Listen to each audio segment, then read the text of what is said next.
Good morning everyone, আপনাদের সবাইকে welcome জানাচ্ছি আমাদের 100 ডেজ প্রবলেম সলভিং সিরিজের আরও একটা ভিডিওতে। আজ আমরা স্ট্যাটিক ইলেকট্রিসিটি বা স্থির তড়িতের একটা প্রবলেম সলভ করব।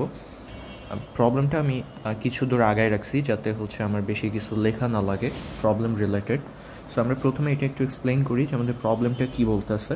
এখানে যে জিনিসটা ঘটছে সেটা হচ্ছে যে আমাদের কাছে একটা রিং আছে। এখানে আমরা একটা রিং দেখতে পারতেছি এবং রিংয়ে সব হচ্ছে পজিটিভলি চার্জড। ওকে, সো পজিটিভ চার্জের একটা রিং আছে। রিংয়ের কেন্দ্রবিন্দু হচ্ছে এই যে এইটা, এখানে যদি আমি ও বলি তাহলে এটা হচ্ছে আমার কেন্দ্রবিন্দু এবং এটা হচ্ছে তার অ্যাক্সিস। ওকে, ওই যে রিংটা আছে ওইটার অ্যাক্সিস, এটা এই রিংটাকে হরাইজন্টালি রাখা হয়েছে এবং এটা হচ্ছে তার অ্যাক্সিস। এখন অ্যাক্সিসের উপর একটা পয়েন্ট আছে, সাপোজ এই পয়েন্টটাকে আমরা পি বললাম। সো এই পি পয়েন্টে আপনার তড়িৎ প্রাবল্য কত ওইটা বের করতে বলছে। পিতে তড়িৎ প্রাবল্য কত ওইটা বের করতে বলছে। এর জন্য কিছু ইনফরমেশান দেওয়া থাকবে, তার মধ্যে একটা হচ্ছে যে এ এর ভ্যালু, মানে আপনার কেন্দ্র থেকে কত দূরত্বে আপনি ওই পয়েন্টটাকে ডিনোট করতেছেন ওইটা, আর রিংয়ের রেডিয়াস যেটা ওইটাও দেওয়া থাকবে। বাকি কোনো কিছু দেওয়া থাকবে না। আপনার সূত্র ডিরাইভ করে এটার অ্যান্সার বের করতে হবে। এখন আমরা প্রথমে সূত্রটাই প্রমাণ করে দেখাবো যে এটার অ্যান্সার আসলে কীরকম হয়। সেখানে দুইটা কোশ্চেন আছে। এক নম্বর কোশ্চেন বলতেছে যে ধনাত্মক চার্জে চার্জিত রিংয়ের অক্ষের উপরিস্থিত কোনো বিন্দুতে তড়িৎ প্রাবল্য কত। মানে এই অক্ষের উপর অবস্থিত বিন্দু, মানে পি একটা বিন্দু যেটা এই অক্ষের উপর অবস্থিত, এখানে তড়িৎ প্রাবল্য কত, এটা হচ্ছে আমার ফার্স্ট কোশ্চেন।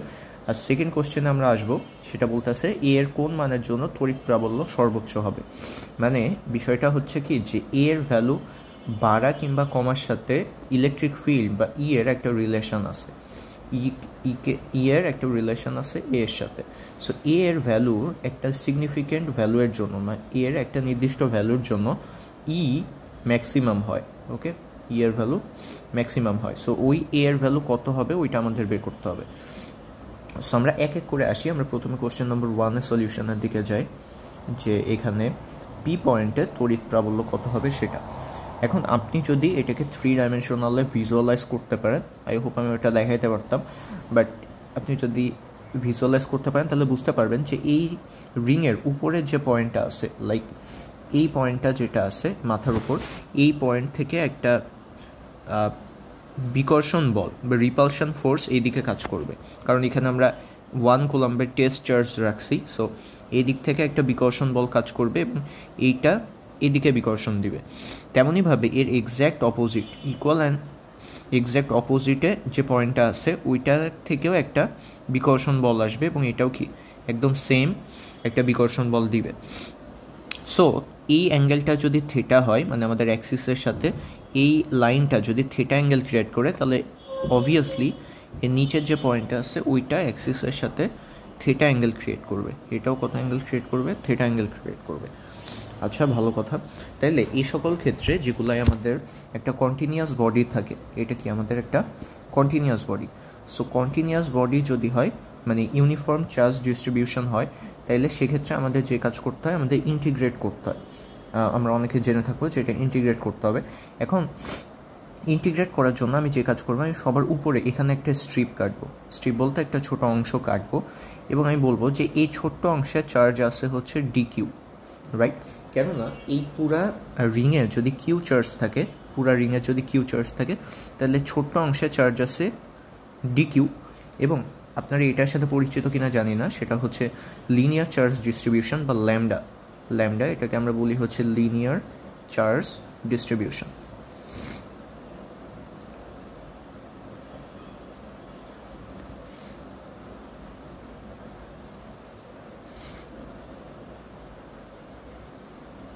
এটা ইকুয়াল টু আমরা বলি হচ্ছে total charge divided by total length. এখন এই পুরা রিংয়ের জন্য আমার লেন্থ কত? 2πr। তাইলে এই জিনিসটাকে যে কিউ বাই এল, এই জিনিসটাকে আমরা ল্যামডা দ্বারা ডিনোট করে থাকি। ওকে, এই জিনিসটাকে আমরা ল্যামডা দ্বারা ডিনোট করে থাকি। এখন আমরা যদি বলি যে এখানে ডিকিউ চার্জ আছে, তাহলে এই ডিকিউ চার্জের জন্য এখানে যে রিপালশন ফোর্সটা আসবে ওইটা ডিই বললাম। কেন ডিই বললাম? কারণ কিউ চার্জের জন্য যদি আপনার রিপালশন ই আসে, তাহলে খুবই ক্ষুদ্র চার্জ ডিকিউ এর জন্য রিপালশন কত আসা উচিত? লজিক্যালি আমরা বুঝি যে ডিই আসা উচিত। ওকে, সো এবং ই এর জন্য আমরা যদি K Q by R square হয় তাহলে এখানে কি হবে, dE should be K d Q divided by এই ডিস্টেন্সটা। এটা কি বুঝতে পারছেন যে এখানে আমার ডিস্টেন্সটা হবে হচ্ছে এই চার্জ থেকে এই পর্যন্ত। সো এটাকে আমি আর বলতে পারি, সো এটাকে আমি আর দ্বারা ডিনোট করলাম, ছোটো হাতের r. So k d q by R square. এখন এইটা তো আমরা পাইলাম ডিই এর ভ্যালু। এখন আপনি যদি খেয়াল করেন তাহলে বুঝবেন যে এই অ্যাঙ্গেলটা যদি থেটা হয়, এই অ্যাঙ্গেলটাও থেটা, তাইলে এই দিক থেকে যদি ডিই ফোর্স আসে তাহলে এই দিক থেকেও ডিই ফোর্স আসবে, এবং ওই অ্যাঙ্গেল থেটা হইলে এই অ্যাঙ্গেলটাও থেটা হবে, এবং সিমিলারলি এই অ্যাঙ্গেলটাও থেটা হবে। এখন আমরা কি বুঝি যে এইখানে ডিই এর যে কস কম্পোনেন্টটা আছে এই দিকে কাজ করতেছে, যেটা কস কম্পোনেন্টগুলো ওগুলো তো সামেশন হয়ে যাচ্ছে বা যোগ হয়ে যাচ্ছে, বাট এটার এক্স্যাক্ট অপোজিটে এই দিকে এবং এই দিকে যেই সাইন কম্পোনেন্টগুলো আছে এখানে কি থাকবে, ডি সাইন থেটা থাকবে, আর নিচেও কত থাকবে, আপনার নিচেও থাকবে হচ্ছে D sine theta. So I guess আমরা বুঝি যে এখানে সাইন কম্পোনেন্টগুলো ক্যান্সেল আউট হয়ে যায় আর কস কম্পোনেন্টগুলো এদিকে যেটা আছে ওইগুলো যোগ হতে থাকে। সো আমি যদি টোটাল ইলেকট্রিক ফিল্ড বের করতে চাই তাহলে আমার সাইন নিয়ে কাজ করতে হবে না, আমার জাস্ট কস কম্পোনেন্টগুলো সামেশন করলেই হবে, ডিই কস থেটা। ওকে, আমি আগে লিমিট বসাইতেছি না, লিমিট একটু পরে বসাই। এখান থেকে যদি আমি ডিই এর ভ্যালুটা বসাই দিই এখান থেকে, যে K d Q divided by R square into cos theta. এখন আপনি খেয়াল করে দেখবেন যে এখানে আমি যদি কস থেটার ভ্যালু বসাই, এখানে একটা ট্রায়াঙ্গেল আছে, যদি ভালো করে খেয়াল করেন তাহলে বুঝবেন যে এইখানে একটা ট্রায়াঙ্গেল আছে, এই যে এটা এই ট্রায়াঙ্গেলটা আছে, এই ট্রায়াঙ্গেলে আমি যদি কস থেটা অ্যাপ্লাই করি তাহলে কি হইতেছে, এটাকে আমি বোঝার সুবিধার্থে এখানে একটু বড় করে এঁকে বোঝাই আপনাদেরকে।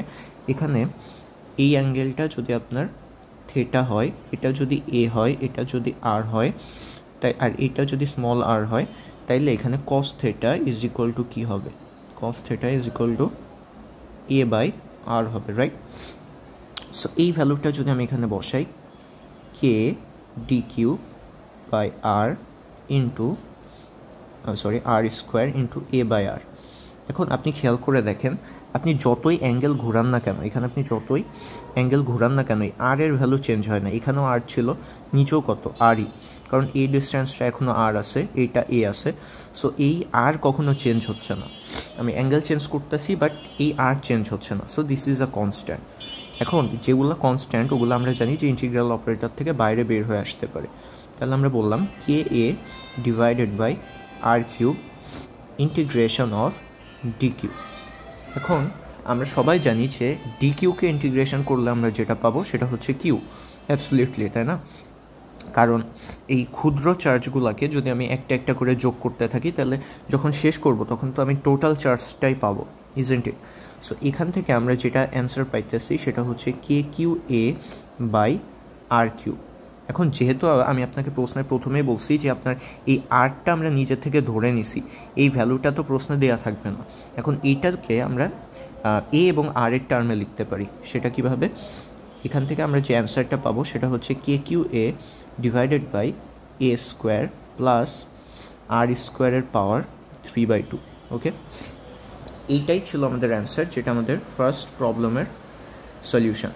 সেখানে আমরা পেলাম যে অক্ষের উপর অবস্থিত কোনো বিন্দুতে আমাদের তড়িৎ প্রাবল্য হবে k q a divided by a square plus r স্কোয়ারের পাওয়ার 3/2। ওকে, সো আমাদের ফার্স্ট কোশ্চেন ডান। এখন সেকেন্ড কোশ্চেনে বলতেছে যে এ এর কোন মানের জন্য তড়িৎ প্রাবল্য সর্বোচ্চ হবে।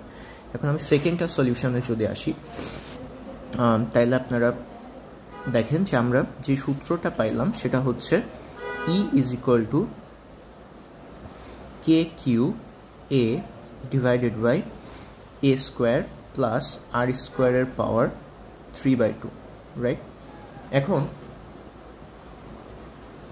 এই জাতীয় প্রবলেমের সাথে আপনারা কতটা পরিচিত আমি জানি না, বাট আপনি যদি কখনো দেখেন যে কোথায় সর্বোচ্চ হবে সর্বনিম্ন হবে, এই টাইপের ফিজিক্সে যে সকল প্রবলেম আসে তার মধ্যে একটা হায়েস্ট মেজরিটির প্রবলেম থাকে যেগুলো আপনার ডিফারেন্সিয়েট করতে হয় বা আপনার ম্যাক্সিমাম মিনিমাম কনসেপ্ট ইউজ করতে হয়। ওকে, সো এই প্রবলেমটাও আপনার ম্যাক্সিমাম মিনিমামের কনসেপ্ট ইউজ করলে আপনার জন্য ইজিয়ার হবে। কেন? কারণ এখানে বলছে যে কোথায় সর্বোচ্চ হবে।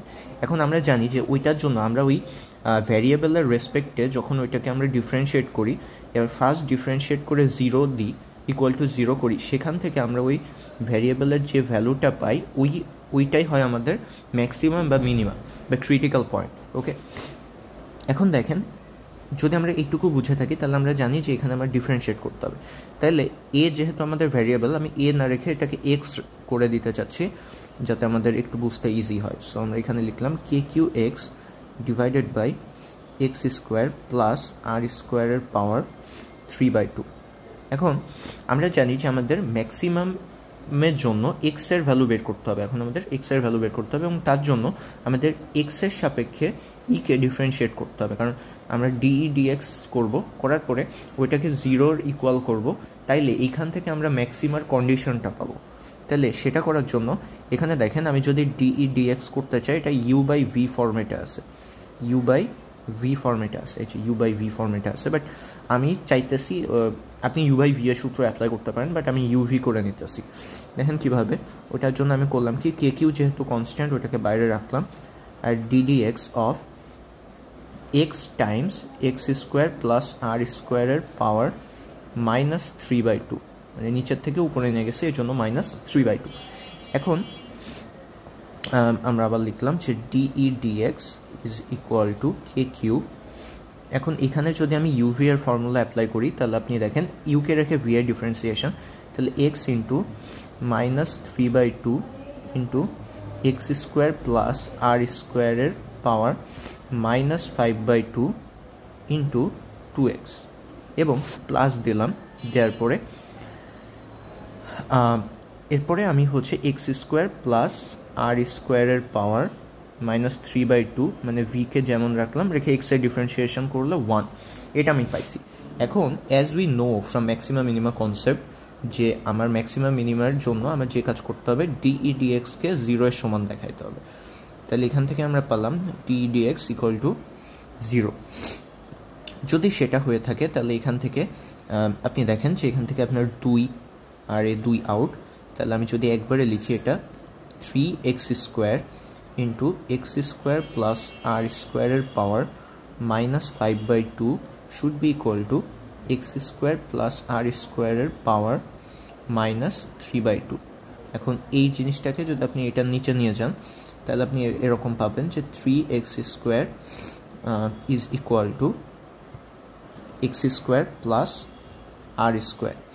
এখান থেকে আপনি পাচ্ছেন 2x square is equal to r square, এবং লাস্টলি আমি অ্যান্সার পাবো x is equal to r divided by plus minus r divided by √2, মানে এক্সের ভ্যালু 2r/√2 এর জন্য এখানে ম্যাক্সিমা হইতেছে। বাট একটা জিনিস আপনি নোটিস করছেন কিনা জানি না, সেটা হচ্ছে যে এখানে প্লাস মাইনাস আসছে। এখন প্লাস মাইনাস আসার সিগনিফিকেন্স কি, ওইটা বোঝার জন্য আমি আপনাদেরকে আরেকটু অ্যাডভান্স যেটা বলে দিতে চাচ্ছি, সেটা হচ্ছে যে এটার গ্রাফ কীরকম হবে ওইটাও আপনি একবারেই দেখে যান। এটার জন্য আমরা একটা এক্স অ্যাক্সিস ড্র করছি, এদিকে ডিস্টেন্স বুঝাইতেছি, আর এইদিকে আমি বুঝাইতেছি হচ্ছে আপনার ইলেকট্রিক ফিল্ড, এদিকে আমি বুঝাইতেছি হচ্ছে ইলেকট্রিক ফিল্ড, আর এদিকে আমি বুঝাইলাম হচ্ছে ডিস্টেন্স।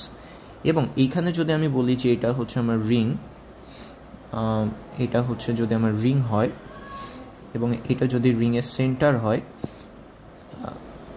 এটা যদি রিংয়ের সেন্টার হয় আর এটা যদি রিং হয়, আমার কার্ভটা হবে হচ্ছে এরকম।